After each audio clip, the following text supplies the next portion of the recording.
Maayong alaw, Campus Journalist. Kasama nyo sa talakayan ako si Hiraya de la Cruz at ito ang Campus Link. Sa balitang may koneksyon, maghahayag ng may aksyon. Narinig natin palagi na protektado ang campus journalism sa ilalim ng Republic Act 1779. Ngunit sa totoo lang, hanggang ngayon ay natiling tanong kung tunay pa ba itong sapat sa panahon natin ngayon. Isinulat ng batas nito sa panahong papel at tinta pa lamang ang sandata sa pamahayag. Kung kailan ang school paper ang pangunahing daluyan ng balita. Ngunit ngayon, ang katotohanan ay nasa digital na espasyo na.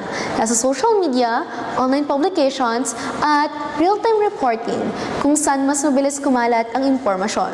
Ngunit kasabay nito, ang mas malalang panganib tulad ng disinformation, trolling, at online harassment.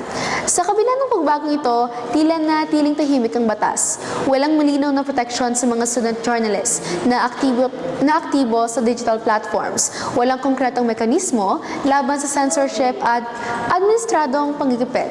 At higit sa lahat, kulang sa ngipin upang harapin ang mga modernong anyo ng pananupil tulad ng red tagging. Kaya't hindi na sapat na sabihin na may batas naman kung ang mismong batas ay hindi na umaayon sa realidad.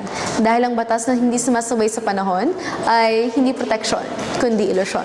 Kung tunay nating pinahalagahan ng malayang pamamahayag sa loob ng campus, hindi dapat tayo manatili sa kung ano ang mayroon tayo. Dapat nating tanungin kung ito ba ay sapat.